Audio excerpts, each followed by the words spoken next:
Indrajit study point में आप सभी का स्वागत है। हम पढ़ रहे हैं एनसीईआरटी बुक अभिव्यक्ति और माध्यम, जो 11वीं और 12वीं दोनों के लिए है। तो इसमें हम पढ़ेंगे 10वां अध्याय कथा और पटकथा। कथा और पटकथा। आप कथा जानते हो, पटकथा नहीं जानते हो, लेकिन पटकथा भी आप देखते हो, लेकिन आपको याद नहीं होगा। उसको फिल्म बोलते हैं। क्या बोलते हैं? Film, cinema. याद आया? तो चलिए इसको शुरुआत करते हैं। इस पाठ में हम क्या पढ़ेंगे? पटकथा, जिसमें स्रोत, स्वरूप और रचना पढ़ेंगे। नाटक और फिल्म की पटकथा में अंतर जानेंगे कि नाटक फिल्म की पटकथा में क्या अंतर, मतलब उसमें जो लिखा जाता है स्क्रिप्ट, उसमें क्या क्या अंतर होते हैं। पटकथा लेखन का प्रारूप, और आगे है पटकथा और कंप्यूटर के बारे में। ठीक है, तो चलिए ऊपर से जानते हैं थोड़ा। पटकथा कुछ और नहीं, कैमरे से फिल्म के पर्दे पर दिखाए जाने के लिए लिखी गई है। कैमरे से पर्दे पर दिखाई जाने के लिए लिखी जाती है, उसी को पटकथा बोलते हैं। ये लिखते हैं मनोहर श्याम जोशी, जो पटकथा लेखक और पत्रकार एवं साहित्यकार भी रह चुके हैं। और लेखक लोगों का वैसा ही, मतलब लिखने वाला ड्राइंग रूम चाहे स्टडिंग रूम होता है। मशहूर साहित्यकार कौन? मशहूर साहित्यकार और कई कामयाब टेलीविजन धारावाहिकों के लिए स्वर्गीय मनोहर श्याम जोशी ने कई उपनिवेशों आदि के साथ साथ एक महत्वपूर्ण पुस्तक लिखी, जिसका शीर्षक है पटकथा लेखन, एक परिचय। इस पुस्तक के दूसरे अध्याय का शीर्षक है, इस पुस्तक का दूसरे अध्याय का शीर्षक है पटकथा क्या बला है। पटकथा है क्या, यही चीज तो जानेंगे। पटकथा है, शायद कुछ इसी प्रकार का विचार आपके मन में भी उठ रहा होगा कि पटकथा पटकथा है, काम खत्म। तो सबसे पहले शब्द आता है पटकथा। तो ये दो शब्दों से मिलकर बना है। पट और कथा। ठीक है, पट और कथा। तो कथा का मतलब होता है, आप सब जानते हैं, कहानी, और पट का मतलब होता है अर्थात पर्दा।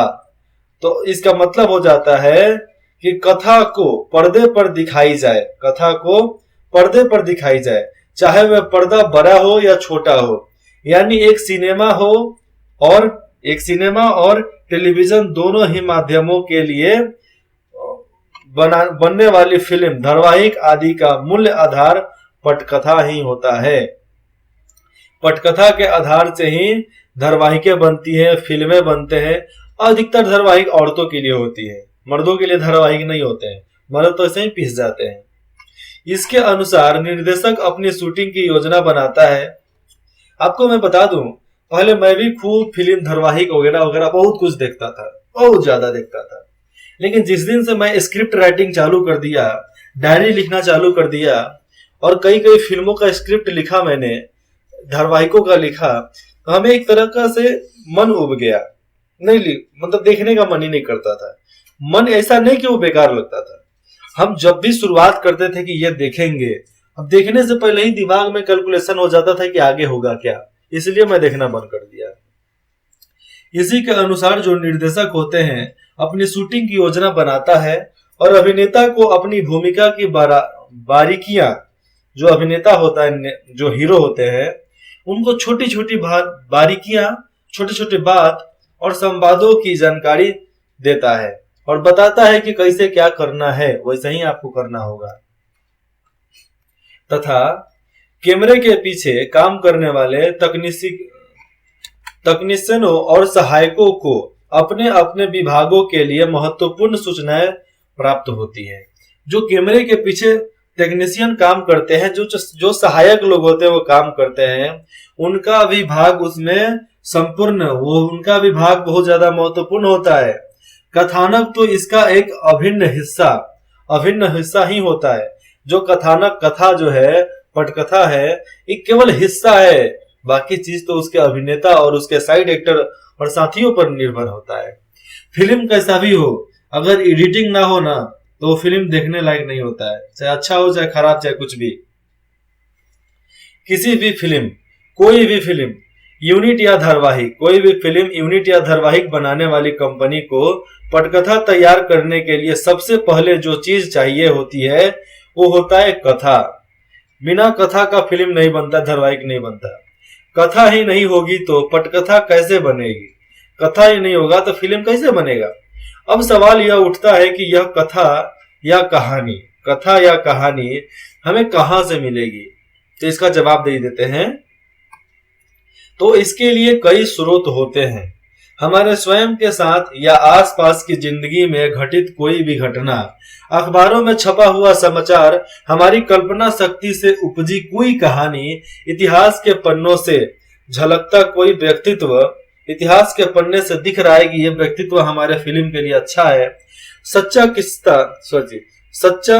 किस्सा और अथवा साहित्य की किसी अन्य विद्या की ही कोई रचना हो सकती है।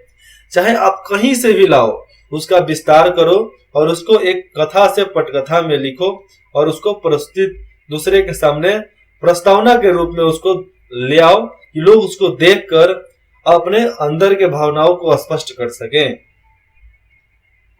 मशहूर उपन्यास कहानियों पर फिल्म या सीरियल बनाने की परंपरा काफी पुरानी है। उपन्यास पर, कहानी पर फिल्म बने हैं। अभी कुछ साल पहले की बात देख ले तो शरत चंद्र चट्टोपाध्याय के प्रसिद्ध उपन्यास देवदास को हिंदी में तीसरी बार फिल्माया गया है। मतलब हिंदी में 3 बार उसको बनाया गया है। जो पहले पर्दे पर उतारा गया है। मतलब समय समय पर इन सबके जो उपन्यास हैं, चाहे जो भी लिखे हैं, कथा लिखे, उस पर फिल्म बन चुके हैं। बहुत ज्यादा बिकता भी है वो फिल्म। आगे आता है दूरदर्शन। तो दूरदर्शन तो अक्सर ही साहित्यिक रचनाओं को आधार बनाकर धारावाहिक, टेलीविजन आदि का निर्माण करता है। और दूरदर्शन जो चैनल होता है, साहित्यिक रचनाओं और उपन्यासों का आधार पर ही अपने धारावाहिक, टेलीविजन और बहुत सारे जो भी आपको वहां पर देखने को मिलता है दूरदर्शन में, तो उसका निर्माण करता है, चाहे करवाता है। अमेरिका और यूरोप में तो ज्यादातर कामयाब उपन्यास और नाटक फिल्म का विषय बन जाता है। वो लोग हर चीज पर फिल्म बना डालते हैं, इसीलिए उनकी फिल्म ज्यादा नहीं बिकती है। हम लोग गिने चुने लोगों पर फिल्म बनाते हैं, इसलिए ज्यादा बिकता है। इस तरीके से आपके विषय की समस्या तो हल हो ही गई। इस तरीके से आपके विषय की जो समस्या थी वो हल हो गई। अब मसलन उठा है, अब यहाँ पर मसला उठा है कि पटकथा लिखने का। इसमें हम सबसे पहले देखेंगे कि पटकथा की संरचना या ढांचा किस तरह तैयार होता है, कैसे बनता है। फिल्म या टीवी की पटकथा की संरचना नाटक की संरचना को उससे बहुत मिली जुली होती है। फिल्म और टीवी, इनके लिए जो पटकथा लिखा जाता है वैसा ही खास करके नाटक के लिए भी लिखा जाता है, क्योंकि उसमें भी नाम बाई नाम, आपके काम बाई काम उसमें नाम लिखे रहते हैं, आपके डायलॉग लिखे रहते हैं, आपके सारे काम भी लिखे रहते हैं। अंग्रेजी में तो इसे कहते हैं स्क्रीन प्ले। क्या करते हैं? Screen play. नाटक की तरह ही यहाँ भी पात्र और चरित्र होते हैं। नाटक में जैसे पात्र और चरित्र, मतलब नायक और प्रतिनायक होते हैं, वैसे भी इसमें भी होते हैं। नायक और प्रतिनायक होते हैं। अलग अलग घटना स्थल होता है, दृश्य होते हैं, कहानी का क्रमिक विकास होता है, द्वंद टकराव होता है, फिर समाधान होता है। ये सब इसमें दिखाए जाते हैं, जो हम देखकर बहुत मजे लेते हैं।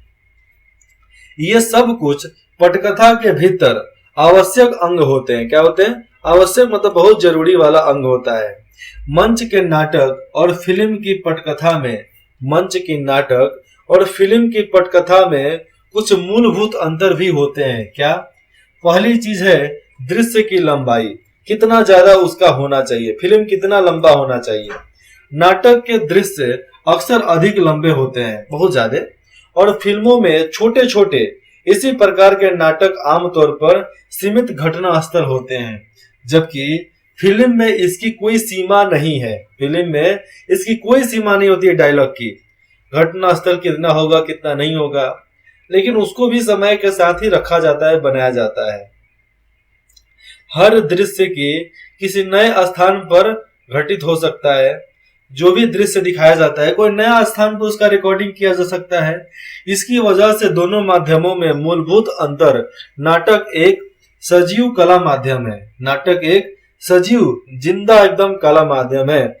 जहां अभिनेता अपने ही जैसे जीवंत दर्शकों के सामने अपनी कला का प्रदर्शन करते हैं, जहां पर अभिनेता, हीरो हीरोइन जो भी होते हैं हजारों दर्शकों, जिंदा दर्शकों के सामने जिंदा रूप में उसको प्रस्तुत करते हैं। ना ही रिकॉर्डिंग, ना ही स्क्रीन प्ले, सामने टू सामने, उसको बोलते हैं इंग्लिश में फेस टू फेस। वैसे ही आप देखते हो कोई भी टीवी देखोगे, कोई भी टीवी नहीं, उसमें अंदर जो फिल्म चलता है, आपको याद होगा कि जब गाना का बात आ जाता है तो गाना के समय जो अंदर पीछे का बैकग्राउंड दिखाए जाते हैं, तो कभी लंदन, कभी पेरिस, कभी अमेरिका, कभी यूरोप, कभी स्विट्जरलैंड, कोरिया, नेपाल, ऐसे ऐसे जगहों के बारे में दिखाया जाता है, उनके बैकग्राउंड दिखाए जाते हैं। और जो भी स्क्रीन प्ले सामने आपको होगा वो जरूरी नहीं है कि वहां पर सही मायने में हो रहा हो। विजुअल भी हो सकता है, क्रोमा की भी हो सकता है, कुछ भी हो सकता है, लेकिन आपको आकर्षक बनाकर दिखाने के लिए ही बहुत ज्यादा मेहनत होती है, जिसके वजह से आपको फिल्म, कहानी, नाटक और जो भी हो बहुत अच्छा लगता है। सब कुछ वही है जो आप चाहते हैं, जो भी चाहोगे वही है, उसी वक्त घट रहा होता है। जबकि सिनेमा या टेलीविजन में पूर्व रिकॉर्डेड छवियां एवं ध्वनि होती है। अब देखो यहाँ पे सिनेमा में और टेलीविजन पर क्या होता है, पहले रिकॉर्ड होता है फिर सामने दिखाया जाता है, लेकिन नाटक में ऐसा नहीं है। नाटक में सामने सामने की बात होता है। नाटक का पूरा कार्य व्यापार एक ही मंच पर घटित होते हैं। नाटक का जितना भी कार्य और व्यापार है सब एक ही मंच पर होते हैं और एक निश्चित अवधि के दौरान। जबकि फिल्म या टेलीविजन की शूटिंग अलग अलग सेटों या कलेक्शनों पर 2 दिन से लेकर 2 सालों तक की अवधि में हो सकती है। कोई भी फिल्म की शूटिंग 2 दिन से लेकर 2 साल तक उसकी शूटिंग हो सकती है। इसलिए नाटक का कार्य व्यापक दृश्यों की संरचना और चरित्रों की, जो भी चरित्र हमारा है तो चरित्रों की संज्ञा आदि को सीमित रखना पड़ता है। यहाँ पर है कि नाटक के कार्य व्यापार और उसको दिखाने में हर चरित्र और संरचना को एक सीमित स्थान से रखकर ही, एक सीमित माध्यम से रखकर ही उसको आगे बढ़ाना पड़ता है। लेकिन सिनेमा या टेलीविजन में ऐसा कोई बंधन नहीं होता कि हमारा संरचना कैसा हो सकता है और चाहे चरित्र कैसा हो सकता है। समय के अनुसार सबको ढालना पड़ता है। और सबसे बड़ी बात, नाटक की कथा का विकास लिनियर मतलब एक रेखीय होता है। इसी माध्यम से आपको चलना है, लाइन बाय लाइन चलना है। जबकि सिनेमा में फ्लैशबैक या फ्लैशबैक और फ्लैश फॉरवर्ड तकनीकों का इस्तेमाल करके आप घटनाक्रम को किसी भी रूप में गढ़ सकते हैं। फ्लैशबैक, कभी फिल्म चल रही है, हमें पहले का बात याद करना है तो उसको भी दिखाया जाता है। कभी आगे फिल्म चलाना है, मतलब सपना किसी को आ गया कि हमारे जीवन में ऐसा होने वाला है, तो आपको फ्लैश फॉरवर्ड के तकनीक हो जाते हैं। आइए आगे जानते हैं। तो आगे यहाँ पर क्या था, किसी भी रूप में प्रस्तुत कर सकते हैं। जैसे में फ्लैशबैक वो तकनीक होती है जिसमें आप अतीत में घटित किसी घटना को दिखाते हैं, अतीत में जो घटा है उसको आप फिर से दिखाते हैं। और फ्लैशबैक और यहाँ पर फ्लैश फॉरवर्ड में आप भविष्य में होने वाले किसी हादसे को पहले दिखा देते हैं, ये होगा। इन दोनों तकनीकों को हम एक एक उदाहरण से समझने की कोशिश करते हैं। मान लीजिए हम रंगिया राघव की कहानी गंगा पर फिल्म बना रहे हैं और हमारी फिल्म शुरू होती है और सड़क के दृश्य से जहां कुछ किशोर लड़के, जवान लड़के मिलकर एक दुबले पतले लड़के को पीट रहे होते हैं। मार खा रहा लड़का भागकर एक घर के दरवाजे पर पहुंच जाता है और घर के भीतर से भागकर चमेली आती है और उसके साथ उसके छोटे छोटे बच्चे शकुंतला और बसंत भी आते हैं। चमेली घर की दहलीज पर सर रखे खून से लथपथ गूंगे को देखती है जो अपनी व्यथा को व्यक्त करने में असमर्थ होता है। और चमेली को वह दिन याद आता है जिस दिन अनाथालय में पहली बार उसकी मुलाकात गूंगे से हुई थी। तो पहली बार जो याद आता है उस याद को दिखाया जाता है। ये फ्लैशबैक हो गया। अब हम पागल खाने का वह दृश्य देखते हैं और पागल खाने का भी वह दृश्य दिखाया जाएगा जहां कुछ दिन पहले चमेली अपने सहेलियों के साथ गई थी और जहां पहली बार उसकी गूंगे से मुलाकात हुई थी। यही वर्तमान से अतीत में जाना फ्लैशबैक की तकनीक कहलाती है। याद रहेगा, वर्तमान से पीछे को जाना फ्लैशबैक की तकनीक कहलाती है। अब आता है फ्लैश फॉरवर्ड। तो फ्लैश फॉरवर्ड समझने के लिए हम मोहन राकेश के नाटक अंडे के छिलके का वो दृश्य लेते हैं जहां श्याम के बाजार जाने के बाद बिना घर ठीक ठाक कर रही है। बिना जो है घर को ठीक ठाक कर रही क्योंकि बाजार जाना है, ठीक है। और उसे वह मोजा मिलता है जिसमें अंडे के छिलके भरे हुए होते हैं।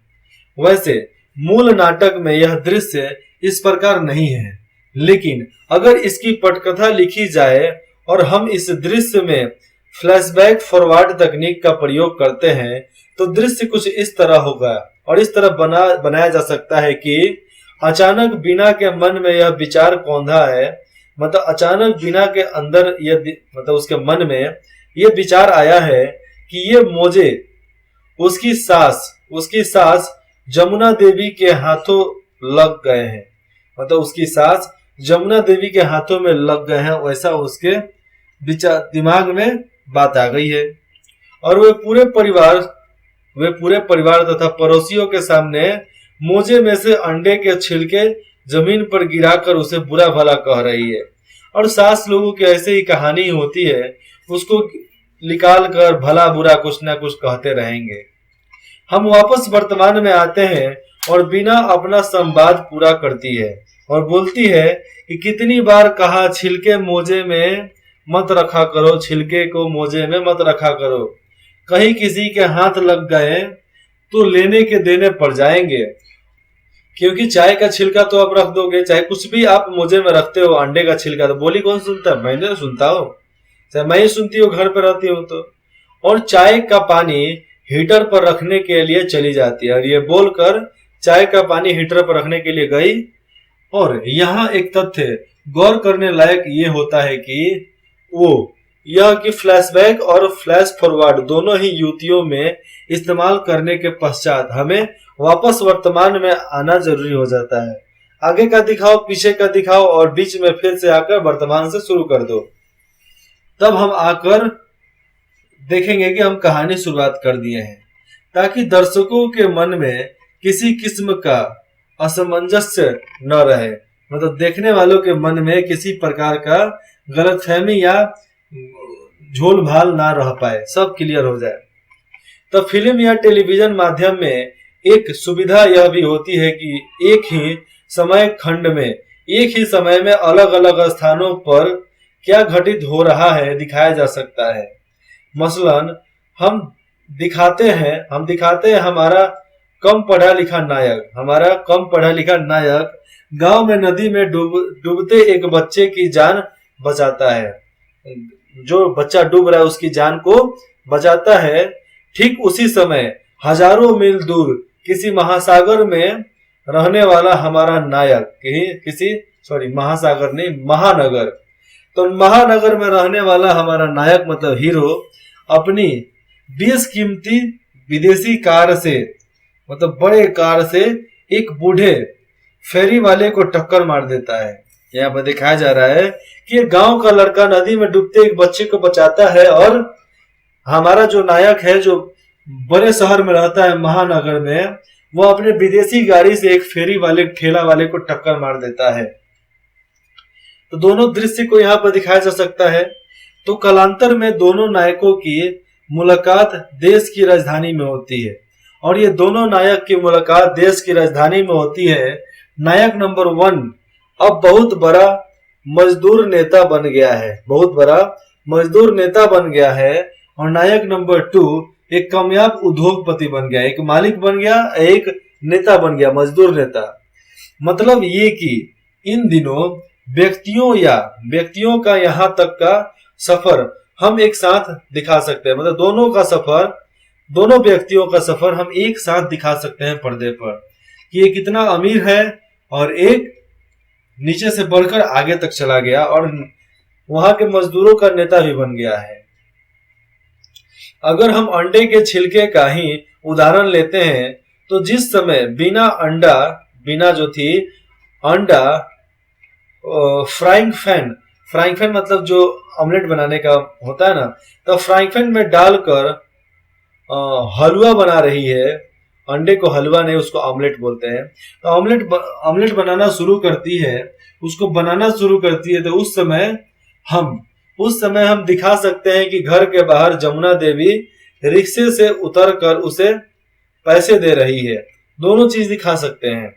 और हम फिर देखते हैं कि बीना का हलवा लगभग बन गया है।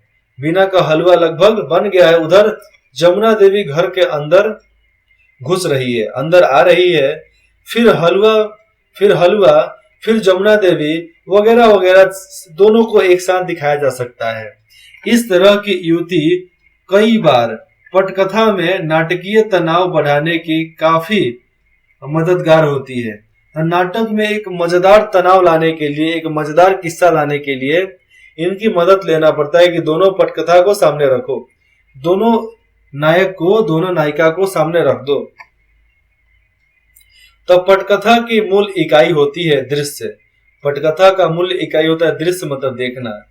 एक स्थान पर एक ही समय में एक ही जगह पर एक ही समय में लगातार चल रहे कार्य व्यापार के आधार पर एक दृश्य निर्मित होता है। क्या होता है? निर्मित मतलब बनता है।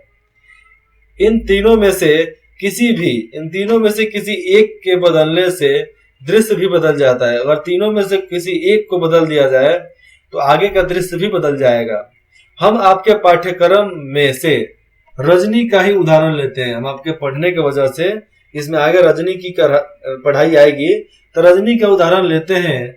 दृश्य एक लीलाबेन नामक महिला के फ्लैट में शुरू होता है। किसके फ्लैट में? लीलाबेन नामक एक महिला के फ्लैट में। समय शायद दोपहर का, क्योंकि उनका बेटा अमित स्कूल से वापस आने वाला है। कौन? उनका बेटा अमित वापस आने वाला है। दृश्य दो अगले दिन। अब अगले दिन में जाओ। अमित के स्कूल के हेडमास्टर के कमरे में, और उस वक्त फिर दिन का ही है, मतलब उस वक्त का भी फिर दिन का ही रिकॉर्डिंग हुआ है। दृश्य तीन उसी दिन रजनी का फ्लैट और वक्त है। रजनी का फ्लैट और वक्त है शाम का। यहाँ पर नहीं समझे? देखो, एक ही दिन में सब चीज सेट किया जा रहा है। मतलब यहाँ पर रजनी का फ्लैट और वक्त है शाम का, ये सारे अलग अलग कलेक्शन पर अलग अलग दृश्य होते हैं। मतलब ये कोई नहीं कि अगले दिन अब शूटिंग करें, नहीं, उसी दिन में आगे दिन का सब शूटिंग कर लो। एक दिन में करीबन 30-40 मिनट की शूटिंग की जा सकती है। इसके अनुसार काम का अनुभव भी होगा और काम का प्रेशर भी आपके साथ कम पड़ेगा। मान लीजिए पहले दृश्य में हम यह दिखाते हैं कि रजनी और लीला बहन बातें करते करते रसोई में चले जाते हैं। कहाँ? रसोई में चले जाते हैं। तो उसके बावजूद इसके की समय, अब देखते हैं, इसके की समय कार्य व्यापार चरित्र सब एक ही हैं, फिर भी दृश्य संख्या बदल जाती है, दृश्य देखने की संख्या बदल जाती है, क्योंकि घटना स्थल बदल गया होता है। चलिए अब हम उस दृश्य को देखते हैं जहां रजनी अगर डायरेक्टर ऑफिस एजुकेशन के कमरे के बाहर बैठी अपनी बारी आने का प्रतीक्षा कर रही है कि हमारी बारी कब आएगी। तो अब मान लीजिए रजनी को 15 से 20 मिनट इंतजार करना पड़ता है। कितना? 15 से 20। इतनी देर का दृश्य सिर्फ रजनी के बैठे रहने का दिखाएगा तो दर्शक बोर हो जाएंगे। अगर उतना देर रजनी बैठे हुए दिखेगी तो 20 मिनट में दर्शक बोर होकर भाग के भाग जाएंगे। अतः इस दृश्य की पटकथा कुछ इस प्रकार लिखी जाती है। कैसे? देखो आप, दृश्य 4 है। शिक्षा अधिकारी का दफ्तर बाहरी कक्ष दिन अंदर। ठीक है। शिक्षा अधिकारी के कमरे के बाहर उसके नाम और पद की तख्ती लगी हुई है। उसी के साथ मुलाकात का समय भी लिखा है। और इस स्टूल पर चपरासी बैठा है, सामने चपरासी बैठा है। सामने के बेंच पर रजनी और 3-4 लोग और भी बैठे हैं, प्रतीक्षा कर रहे हैं। रजनी के चेहरे से बेचैनी टपक रही है, बार बार अपनी कलाई में बांधी घड़ी देख रही है और देखते ही देखते मिलने का समय समाप्त हो जाता है। मिलने का समय समाप्त हो जाता है। रजनी चपरासी से कितनी देर और बैठना होगा? चपरासी हम क्या बोलेगा, हम क्या बोलेगा, सब साहब घंटी मारेगा, सॉरी जब साहब घंटी मारेगा बुलाएगा तभी तो ले जाएगा, बहुत बिजी रहता है ना साहब। मतलब ये मराठी भाषा में बोला गया है कि बहुत बिजी रहता है ना साहब। अब रजनी बोलती है अपने में ही भुनभुनाते हुए बोलते ऐसा ही कुछ बोलेगी। अब आगे देखो, यह तो लोगों से मिलने का समय है, यह तो लोगों का मिलने से समय है कि लोगों से मिल सके। न जाने किसमें बिजी बनकर बैठ जाते हैं। ये रजनी बोलते हैं न जाने किसमें बिजी बनकर बैठ जाते हैं। आगे चपरासी दूसरी तरफ देखने लगता है। कट्टू अब दृश्य 5 आता है। फिर कमरे के बाहर कैमरा ऑफिस के अंदर चला गया और साहब मेज पर पेपर वेट घुमा रहा है। क्या घुमा रहा है? पेपर वेट घुमा रहा है। फिर घड़ी देखता है, फिर घुमाने लगता है। कट्टू ये अंदर हो रहा है। अब आगे देखते हैं। अब दृश्य 6 में दिखाएगा कि वही बाहर वाली जगह एक आदमी आता है और अपने नाम की स्लिप के नीचे 5 रुपए का एक नोट रख कर देता है। कितना? 5 रुपए। और चपरासी का कंधा थपथपाता है और चपरासी हंसकर भीतर जाता है और लौटकर उस आदमी को अंदर जाने का इशारा करता है। रजनी के चेहरे का तनाव डिलडोल हो गया। यहाँ पर लिखा है डिजोला हो गया। अरे ई का हम हमारा बारी हमने वो चला गया कैसे? तो उसने पैसा दिया था इसलिए चला गया। वही जगह कुछ देर बाद आगे देखिए। रजनी अभी भी चपरासी को घूर कर देख रही है जो मजे से अपने स्टूल पर बैठा हुआ है। और पिछले दृश्य में जो व्यक्ति घूस देकर भीतर गया है वह अधिकारी के कमरे से बाहर निकलता है और मुस्कुराता हुआ जाता है। रजनी उठकर दंदनाती भीतर जाने लगती है और चपरासी अरे अरे अरे अरे अरे किधर कू जाते किधर जा रही हो? और अभी घंटी बजी क्या? अभी घंटी सुनी क्या? ऐसे चपरासी को 4 चप्पल लगाओ, उसके बाद से अंदर जाओ। और जो अफसर बोलता है कि नहीं मिलेंगे उसको 8 चप्पल लगाओ, क्योंकि चपरासी का सबसे बड़ा आरोपी वो होता है। चपरासी को 4 चप्पल और वो अफसर को 8 चप्पल मारो। आज जो पुलिस का आदमी अंदर बैठा है उसको 16 चप्पल मारो। क्यों? क्योंकि वो सब होते देख रहा है, इसलिए उसको 16 चप्पल जरूरी है। अब आता है रजनी। घंटी तो मिलने का समय खत्म हो चुका है। अब खत्म होने तक बजेगी भी नहीं। क्यों? दरवाजा ढकेल कर भीतर चली जाती है और चपरासी अरे कैसी औरत है, सुनती नहीं। वहां बैठे 2-3 लोग हंसने लगते हैं। कट्टू और वहां पर रुक जाता है। फिर अंदर कैमरा जाता है। दृश्य 5 वाला कैमरा निर्देशक कुर्सी की पीठ से टिक कर, कुर्सी के पीठ के पीछे से, मतलब जहां बैठा है उसके पीछे से सिगरेट पी रहे हैं। रजनी को देखकर आश्चर्य हुआ और आश्चर्यता से वो देखी। इसी तरह कथानक को दृश्य में बदलने का क्रम आगे बढ़ाया जाता है और आगे बढ़ता है। यहाँ पर गौर करने के लायक यह बात होती है कि पहली बात तो यह है कि हमने किन आधारों पर दृश्य का बंटवारा किया है। दृश्य संख्या 4, 5, 6 के कार्य व्यापार में नितांत है, मतलब अलग अलग प्रकार से उसका शूटिंग किया गया है, लेकिन घटना स्थल में 2 अलग अलग दृश्य दिखाए जाते हैं। इसी प्रकार दृश्य 6 और 6 का घटना स्थल एक ही है। 6 और 6 का घटना स्थल एक ही है, लेकिन दोनों दृश्यों को बीच लगभग 5-10 मिनट का फासला है, इसलिए दो भिन्न दृश्य संख्या सामने दिखता है। आगे है, दूसरी गैर करने लायक बात यह होती है कि पटकथा लिखने का विशिष्ट ढंग हमेशा दृश्य संख्या के साथ दृश्य की लोकेशन और घटना स्थल लिखा जाता है कि ये कहां पर शूटिंग होना चाहिए। वो कैमरा है, वह पार्क है, वह कमरा है, या रेलवे स्टेशन है, या शेर की मांग। उसके बाद लिखा जाता है कि यहाँ पर शूटिंग होना चाहिए और घटना का समय दिन रात सुबह शाम। तीसरी जानकारी जो दृश्य के रूप में चाहे दृश्य के शुरू में दी जानी जरूरी होती है कि कब का ये शूटिंग करना है, और ये इन घटना खुले में घट रही है, सारे घटना को खुले में बनाया जा रहा है, रिकॉर्डिंग किया जा रहा है, या किसी बंद जगह में अंदर या बाहर। आमतौर पर यह सूचनाएं अंग्रेजी में लिखी जाती है, किसमें? अंग्रेजी में। और अंदर और बाहर के लिए अंग्रेजी शब्दों में इंटीरियर और एक्सटीरियर बोला जाता है। अंदर का इंटीरियर और बाहर का एक्सटीरियर। तो ये उसके 3 शुरुआती अक्षरों का इस्तेमाल किया जाता है, जैसे में मतलब INT अंदर और एग्जिट AXT मतलब बाहर। ये शॉर्ट फॉर्म का इस्तेमाल करके लिखा जाता है। ये पटकथा लिखने का अंतर्राष्ट्रीय स्तर पर स्वीकृति प्रारूप हुई है और ये अंतर्राष्ट्रीय स्तर पर लिखा गया था पहले।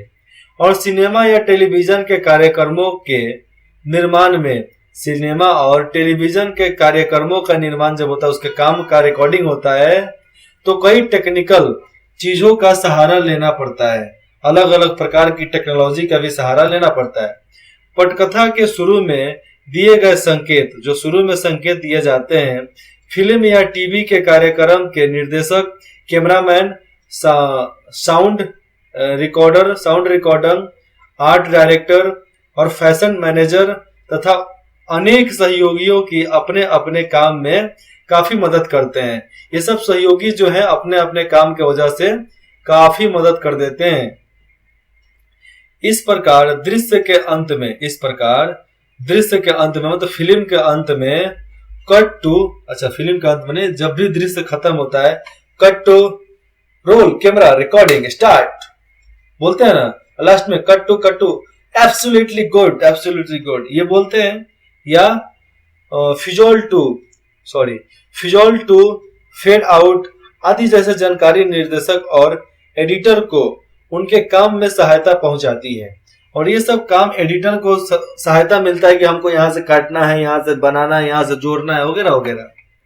अब तो खैर कंप्यूटर पर ऐसे सॉफ्टवेयर आ गए हैं जिनमें पटकथा लेखन का स्वरूप बना बनाया होता है।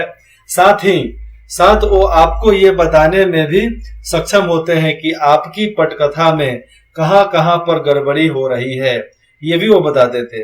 अक्सर उसे सुधारने के सुझाव भी आपको ये सॉफ्टवेयर दे सकते हैं।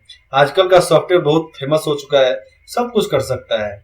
और उसे स्वीकार करने न करने आपकी सूझबूझ और अच्छी तरह उसके आपके ऊपर निर्भर होता है, आपकी इच्छाओं पर निर्भर होता है कि आप उसको स्वीकार करोगे कि नहीं करोगे। लेकिन आपके मतलब क्या, सॉफ्टवेयर बोल रहा है कि यहाँ पर ये किया जा सकता है, तो आपको अच्छा लगे कर डालो, नहीं तो मत करो। लेकिन यहाँ पर फिर से जानो, उसे स्वीकार करने और न करने आपकी सूझबूझ और इच्छा पर ही निर्भर करता है, बस। आगे आता है पाठ से संवाद। फ्लैशबैक तकनीक और फ्लैश फॉरवर्ड तकनीक के दो उदाहरण दीजिए किसी भी फिल्म का। आपने कई फिल्में देखे होंगे, बहुत सारे। अपनी देखी किसी भी एक फिल्म को ध्यान में रखकर एक मतलब बताते हुए बताए कि उसमें दृश्य का बंटवारा किन आधारों पर हुआ है। 2 नंबर, पटकथा लिखते समय किन किन बातों का ध्यान रखना जरूरी होता है, इसके बारे में। और यहाँ पर अपना यह पाठ खत्म होता है। बाकी सब आपके बुक में मिलेंगे, जिसके साथ आप पूरा कर सकते हैं अपना सवाल जवाब। तो अगले भाग में पढ़ेंगे, क्या पढ़ेंगे? कैसे करें कहानी का नाटकीय रूपांतरण, मतलब कैसे करें कहानी का नाटक के रूप में उसका बदलाव, इसके बारे में पढ़ेंगे। तब तक लेते हैं आप सबसे बहुत छोटा सा ब्रेक। इंद्रजीत स्टडी पॉइंट में जुड़ने के लिए आप सभी का बहुत बहुत धन्यवाद। आशा करते हैं कि आपको जो भी डाउट है बेझिझक हमसे कमेंट करके आप पूछ सकते हैं। इंद्रजीत स्टडी पॉइंट की टीम 24 घंटा आपका इंतजार करती है और आपके जवाब 24 घंटा के अंदर में आपको दे दिए जाते हैं। धन्यवाद।